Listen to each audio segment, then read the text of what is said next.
Hello everyone. In physics classes, we are doing 5th chapter of class 12, that is magnetism and matter. And today we are going to discuss about magnetic field lines.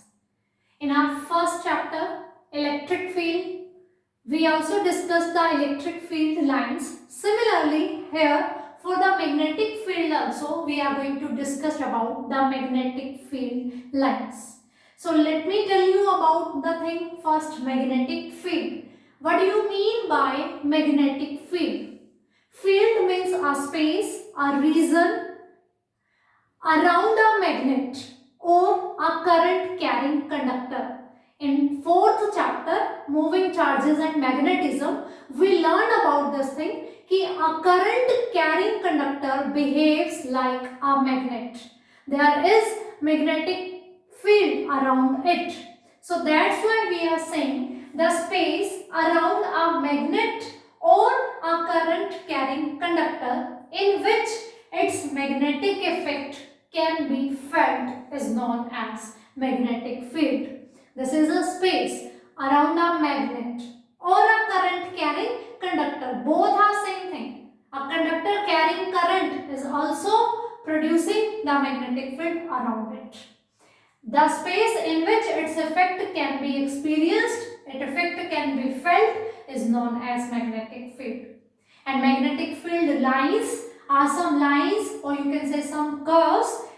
If we are drawing tangent to those curves at a particular point, then that tangent will give us the direction of magnetic field at that point.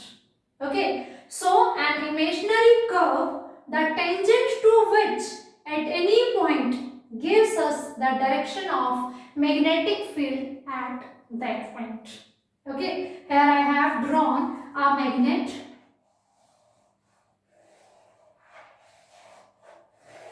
This is the North Pole and this is the South Pole. And these curves are representing the magnetic field lines. So let's start about the properties of magnetic field lines. The first one is they form closed continuous loops. Closed means you can see closed. Continuous means no break is there in the lines, and loops. They are forming closed continuous loops. You can see from the diagram also, magnetic field lines are moving from north to south. Okay, and they are completing this loop without any break. That's why they are saying that we are saying that they form closed continuous loops. The second one is the direction of magnetic field lines is like that. Outside the magnet, the direction of magnetic field lines are from north to south pole, and inside the magnet, the direction of magnetic field lines is from the south pole to the north pole of the magnet. For a magnet, outside the magnet, the direction of field lines is along north to south, and inside the magnet, the direction is from south to north. That's how they are forming continuous closed loops. Okay. The third point is, according to the definition of this field lines, these field lines are forming curves. If at a particular point we are drawing tangent, then that tangent is giving us the direction of magnetic field at that particular point. These are the curves.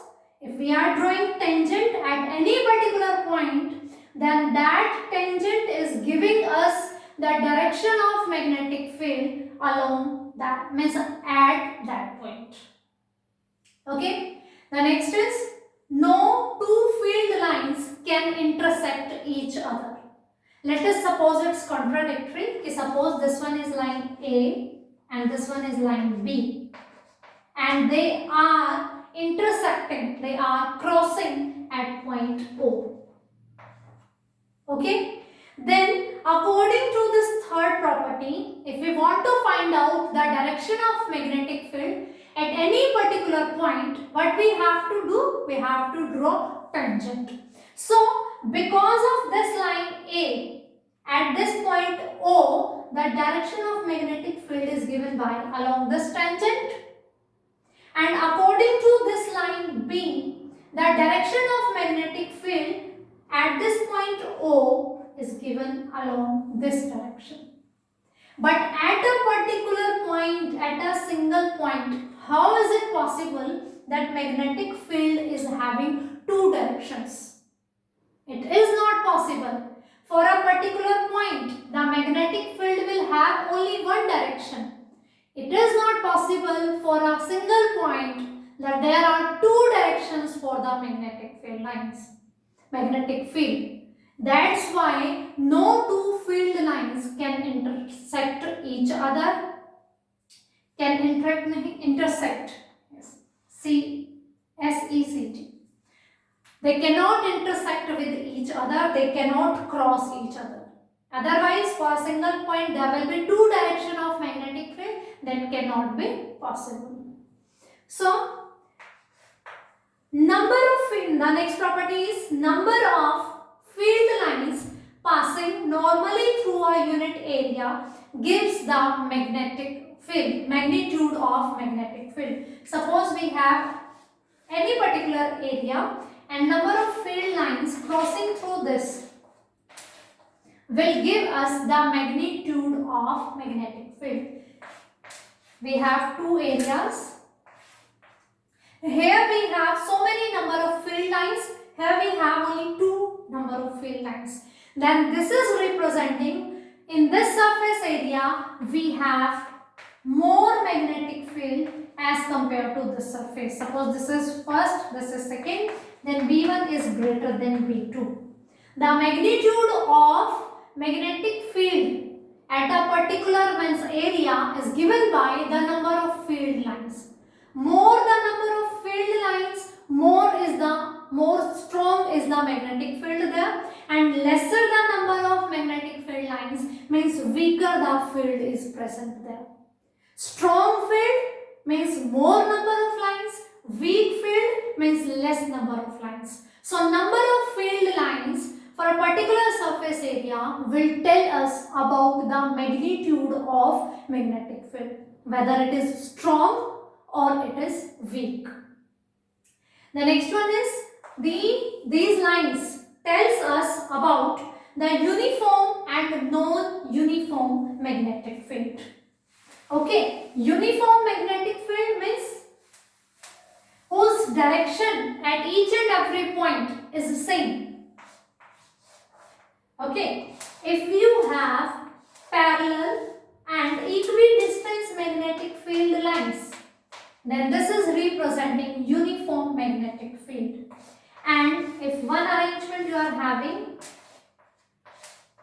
here you have number of field lines which are very closer to each other, and then they are far apart, and then again they are very closer to each other. This arrangement is showing non-uniform magnetic field, and this arrangement is showing uniform magnetic field. Means parallel equidistant field lines are representing uniform magnetic field, and not equally spaced lines are representing non-uniform magnetic field. Uniform magnetic field means at each and every point of this region we have same magnetic field. It will have same direction, and here we have different magnitude of the magnetic field. Uniform means everything is going to be constant, same, and non-uniform variation is there. Okay, so field lines are representing the uniform and non-uniform magnetic field, and they are also telling about the strength of magnetic field, whether the magnetic field is strong or weak. That is informed by field lines by their counting. The number of field lines, if more number of field lines are there, strong magnetic field is there. If less number of field lines are there, weak magnetic field is there. The next one is They contract longitudinally and dilates laterally. Dilates means expand. They contract. Contract means they are coming closer to each other. That is showing strong magnetic field.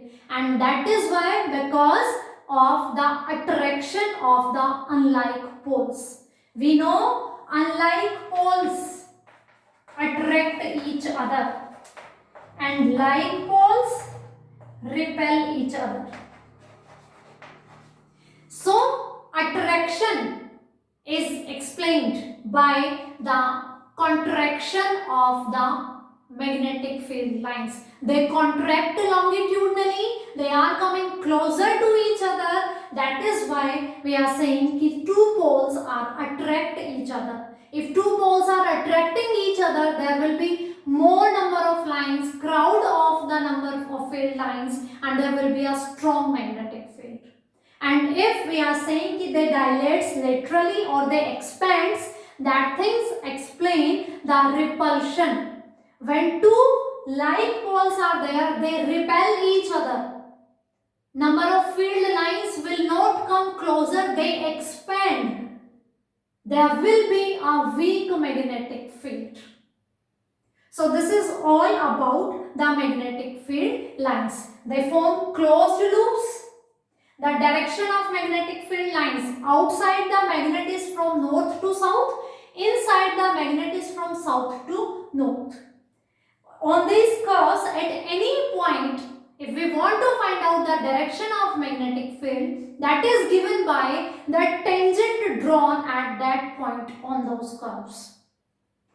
No two field lines can intersect with each other, because if they are crossing each other and then that point of intersection is having two direction of magnetic field, that cannot be possible.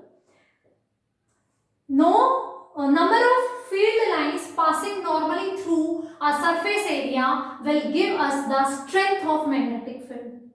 The more number of magnetic field lines are crossing through an area, that means a strong magnetic field is there. The less number of magnetic field lines are representing weak magnetic field. Similarly, these explain about the uniform and non-uniform magnetic field.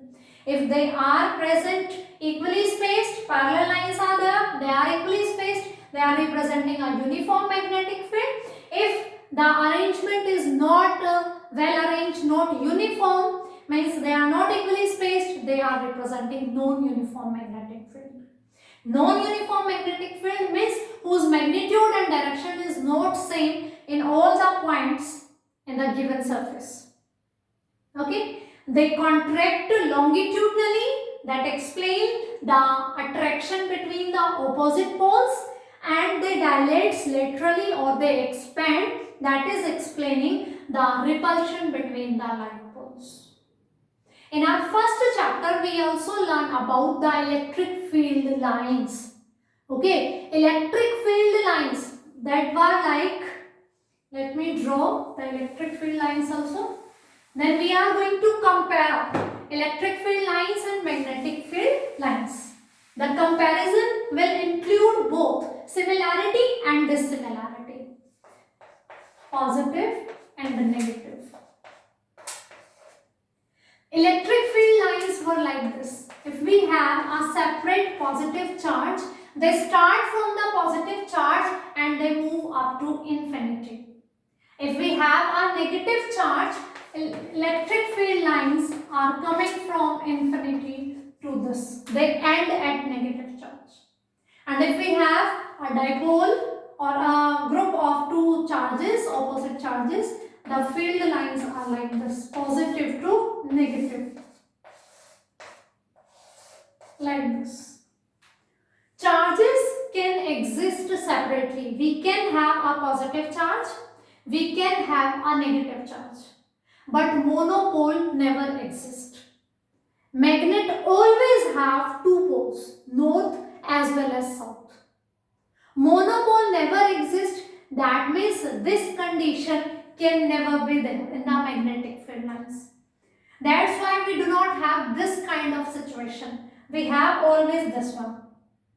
Magnetic field lines always start from north pole and they move towards the south pole. These are imaginary lines. We can draw magnetic field lines with the help of magnetic compass. We are going to put the compass here, and according to the direction of compass we can draw these field lines. Magnetic compass can help us to draw the magnetic field lines. Then we come to know that magnetic field line direction is from north to south outside the magnet and from south to north inside the magnet. Every magnetic material have magnetic field lines in its interior also. So this is the main difference between the electric field lines and magnetic field lines. Okay, they have positive and negative charges separately can exist, and that's why we can draw the electric field lines. To the negative end, they are coming from infinity, and from positive charge they are moving towards the infinity. But monopole never exists, so this can't be possible in the magnetic field lines. This thing we have discussed here also, no two field lines can intersect here. This is same for the electric field lines also. They also cannot intersect each other. Intersection is showing that at a particular point there are two directions of the field. If we are talking about electric field or we are talking about magnetic field, this point of cross section is showing the two different directions that cannot be possible. That's why no two field lines can intersect. The same thing was the crowdness of the field lines is showing strong field, and far apartness of the field lines is showing the weak field. Same for the uniform and non-uniform. So you can compare the electric field lines as well the magnetic field lines. So this is sufficient for this class.